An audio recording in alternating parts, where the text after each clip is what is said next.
Hey, ¿qué onda? Soy Dando Novels. Antes de arrancar, solo quiero decir algo rápido: esto es pura ficción, no me pertenece ni representa la realidad. Es contenido creado para entretener, imaginar y pasarla bien. Así que relájate, disfruta, y no lo tomes demasiado en serio. Capítulo 42. Y eso es todo, trabajo hecho, dijo Hagrid, acariciándose el vientre y yendo a buscar la colmena. Tras despedirnos de Hagrid, Neville y yo nos acercamos al arbolito. Ya habían empezado a caerle pétalos, al igual que a los árboles vecinos. Neville se agachó pensativo frente a la maceta y tocó el árbol. Necesita algo más. Es como si quisiera ser una buena herramienta, pero necesita hilos, tela. No lo entiendo. Comillas, pero yo sí. Adelante, a casa de Hagrid. Otra vez, Neville no compartía mi entusiasmo. Bueno, en realidad, solo lo parecía. Simplemente no quería ir y venir, ya que estaba oscureciendo. Nos perderemos la cena. Te voy a enseñar la cocina, date prisa. Tras cerrar todo con llave, Neville y yo salimos rápidamente de los invernaderos y del patio interior. Recorrimos a toda prisa los pasillos de Hogwarts, salimos por las puertas principales y descendimos hacia la cabaña de Hagrid. ¿Otra vez tú?, preguntó el gigante sorprendido. Está casi completamente oscuro. Hay dementores ahí fuera, y todo eso. Criaturas estúpidas, aunque sean inteligentes. Puede que no le hagan caso a Dumbledore, que ataquen por hambre. Hagrid, solo necesitamos un minuto. El gigante me miró con evidente duda. Eso fue lo que dijiste la última vez. Comillas, tienes pelo de unicornio. ¿Y algún tipo de tela? Fibra. Incluso seda de araña. Sí, como no iba a hacerlo. Hagrid volvió a entrar en su cabaña y un minuto después se asomó, entregándole dos madejas, una de pelo y otra de algo parecido a la seda. Comillas, oh, seda de acromántula, exclamó Neville con un jadeo. Dijo Hagrid, restándole importancia en cuanto me entregó los paquetes. Solo la materia prima. La telaraña en sí es demasiado pegajosa, ¿ves? Así se almacena fácilmente. Pero que esto quede entre nosotros, muchachos. Naturalmente. ¿Por qué nos ayudas? Comillas, ¿por qué no? No nos demoramos mucho y, esta vez, casi corrimos de vuelta al castillo. Aunque no por mucho tiempo, mientras que para mí el esfuerzo no fue nada, Neville no pudo seguirnos el ritmo. No es de extrañar, pocas personas en ese castillo podían correr una distancia decente para su edad. Regresamos justo cuando el sol se había puesto por completo, las estrellas brillaban en el cielo y la brisa se tornó definitivamente fría como el invierno. Pero no nos dirigimos al gran salón, aunque la cena estaba a punto de comenzar. Regresamos a los invernaderos. Curiosamente, no sabía que tenían iluminación autónoma que se activaba al entrar. Al acercarnos al retoño, nos preguntamos, ¿cuál sería la mejor manera de proporcionarle el pelo y el precursor de la seda de acromántula? Decidimos simplemente colocarlo dentro de la copa y dejar que el árbol lo resolviera por sí solo. Lo colocamos. El árbol inmediatamente comenzó a enrollar sus ramas sobre sí mismo, reduciendo gradualmente su tamaño. Bow. Neville observaba, incapaz de apartar la mirada. Yo hacía lo mismo. El árbol tardó 2 minutos en transformarse en un huso largo y delgado que sobresalía de la maceta, y el hilo fue reemplazado por sus propias ramas retorcidas. Era evidente que algo sucedía en su interior, algo cambiaba. Absorto, Neville incluso se había olvidado de la cena. Pensé que también tendría que olvidarme de la cena, pero de repente el huso se comprimió, transformándose casi instantáneamente en un arco con una cuerda tensa. Era bastante grande, pero lo suficientemente compacto como para llevarlo encima, una clásica forma recurva, del color de la corteza oscura, cubierta de innumerables y diminutos motivos florales. La cuerda era blanca, blanca como la nieve, diría yo. Neville estaba atónito y asombrado por absolutamente todo. Comillas, cultivaste un arco. Bueno, sí, me acerqué a la olla, toqué la empuñadura del arco, y pareció que se soltaba de su ancla en la tierra, terminando en mis manos. Me esperaba cualquier cosa. Neville siguió mirando fijamente el arma que tenía en mis manos. Un bastón, una varita, alguna herramienta, incluso un tablero de ajedrez. Pero un arco. Comillas, ¿por qué no? Es genial, imaginé sosteniendo una flecha en mi mano derecha con una leve sonrisa. Un instante después, con torpeza pero con diligencia, tensé la cuerda. Apunté a la nada y la solté. Un ligero clic con un leve tintineo, como el de una cuerda de arpa, agradable. Y lo más importante, no dañaría el arco, pues distaba mucho de ser sencillo. Oh, distaba mucho de ser sencillo. Pasamos varios minutos examinando el arma resultante desde todos los ángulos. Neville incluso pidió intentar tensar la cuerda, pero no pudo moverla, aunque yo lo hice sin esfuerzo. A juzgar por el sonido y la sensación al soltarla, la tensión era inmensa. Probablemente sea porque, Neville se rascó la mejilla avergonzado, fuiste tú quien la cultivó. He oído hablar de reacciones similares de herramientas hacia sus creadores. Creo que incluso Ollivander cultivó una vez un árbol para hacer una varita. ¿Comillas y qué pasó? No podía venderlo, solo le obedecería a él, dijo Neville encogiéndose de hombros. De acuerdo, vámonos. Quise guardar el lazo, pero enseguida se encogió y, como una enredadera, se enroscó formando una pulsera color madera en mi brazo izquierdo. Te lo dije, sonrió Neville con satisfacción. Si hubiéramos estado jugando con bastoncillos de algodón, el arco no te habría hecho caso ni te habría complacido así. Hablas como si estuviera vivo. Por supuesto, asintió el chico con aire importante. Igual que las varitas, igual que cualquier instrumento mágico de madera. Si hubiera sido hecho de madera común con herramientas comunes, entonces claro, no estaría vivo. Decidimos darnos prisa para ir a cenar, aunque la cena ya debería haber empezado. Llegamos de los últimos, pero a juzgar por los platos de los estudiantes y el apetito con el que devoraban la comida, llegamos justo a tiempo. Vamos, devolvamos la llave, Neville me miró. Por favor. Aunque me sorprendió la petición, fui con él a la mesa mayor, donde la señora Sprout estaba sentada entre los demás. Aquí tienes, gracias, dijo Neville, visiblemente nervioso, asintiendo y devolviéndole la llave al jefe de la casa. Vamos, señor Longbottom. Sprout lo despidió con una risita. Verá, ni siquiera le pregunto si ha roto algo, porque confío en usted para que cuide los invernaderos. Gracias, asintió el chico, sonrojándose, y nos dirigimos a nuestras respectivas mesas. En cuanto me senté entre mis compañeros de piso, Justin me bombardeó inmediatamente con preguntas. ¿Algo interesante? Toma, come unas patatas, me acercó una fuente para compartir. Las chuletas están deliciosas y la ensalada no está mal, ¿qué te parece? Comillas, me estás sobornando, amigo. Y la salsa de carne. ¿Y bien? ¿Qué clase de arbusto cultivaste para que necesitaras la ayuda del herbólogo jefe? Comillas, herborista principal. Bueno, sí, dijo Justin encogiéndose de hombros, como si eso lo explicara todo y mi pregunta fuera una tontería. Verás, decidió aclarar Hannah, dejando el tenedor a un lado. Neville es el mejor en herbología, tan bueno que compensa por completo su casi total incapacidad para entender cualquier otra cosa. Tus palabras son crueles, Hannah, Ernie negó con la cabeza, ganándose una mirada fulminante de la chica. Pero es justo, digo, no me mires así.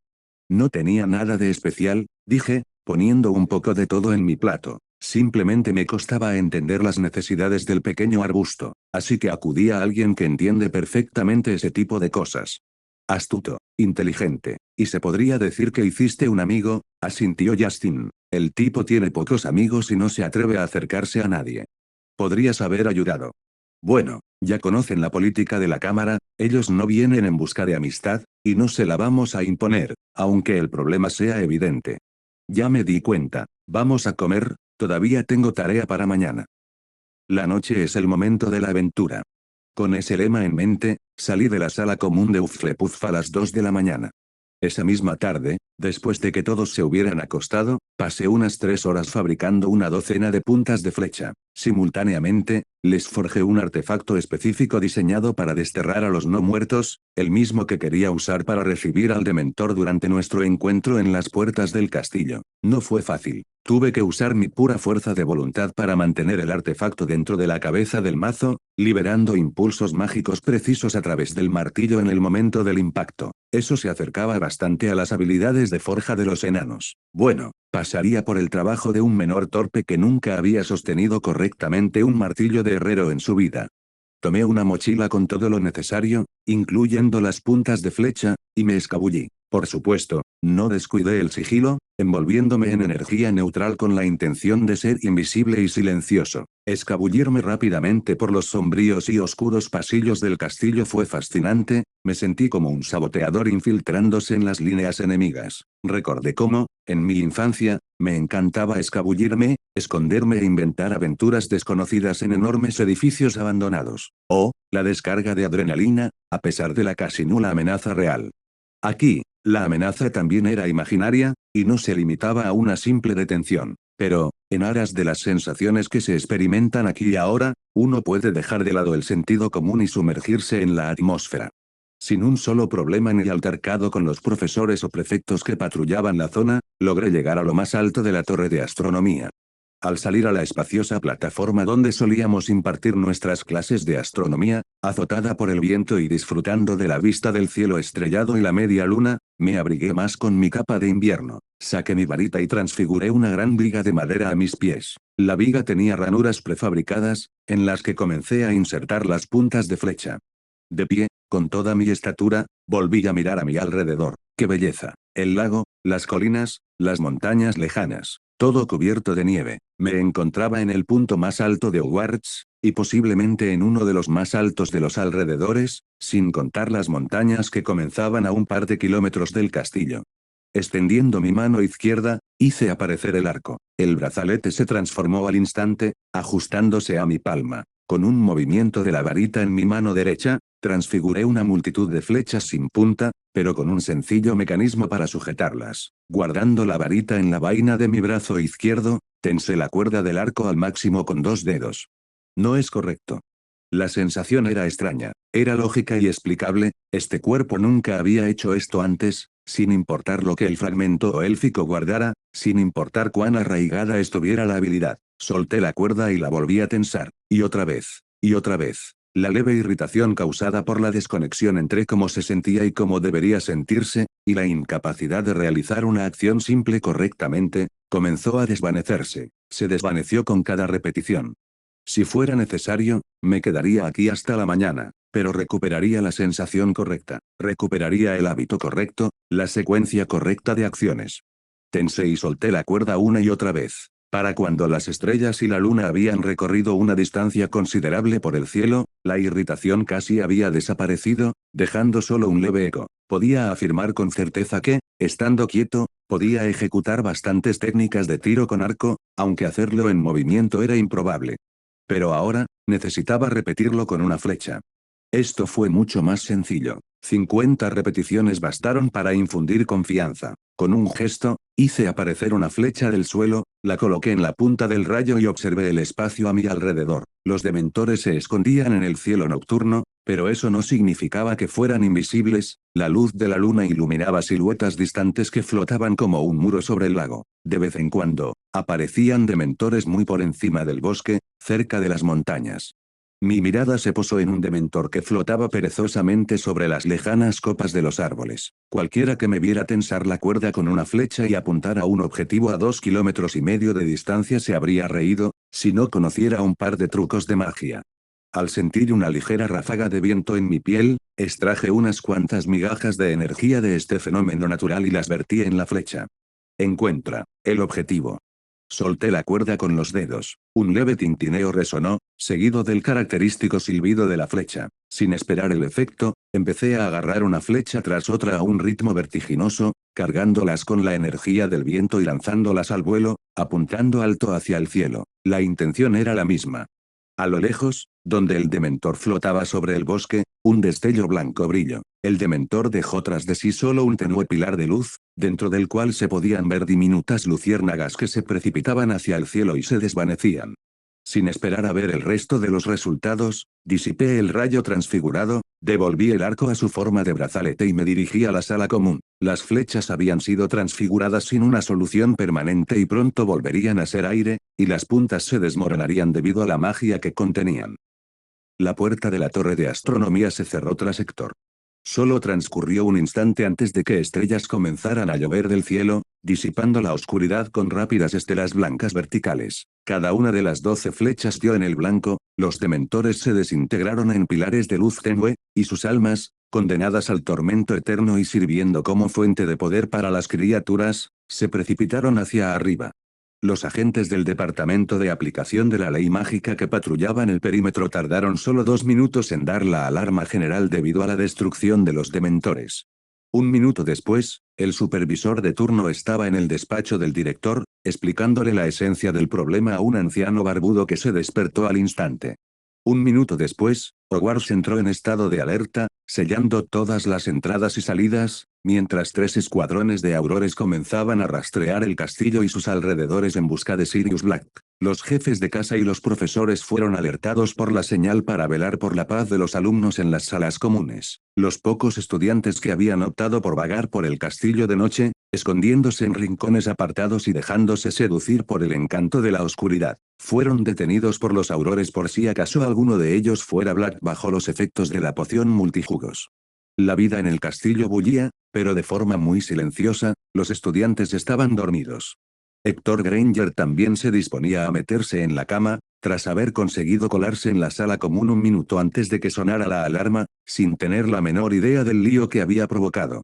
Sin embargo, una hora después, cuando se comprobó que los alumnos detenidos eran simplemente estudiantes y recibieron sus severas reprimendas, cuando no se encontró a Sirius Black por la simple razón de su ausencia del castillo o incluso de sus alrededores, cuando todos los profesores y jefes de casa se convencieron de la seguridad de los alumnos, la vida en Hogwarts volvió a la normalidad que le correspondía por la noche, paz y tranquilidad. Solo las entradas selladas y el grupo de aurores dentro del castillo daban testimonio del incidente.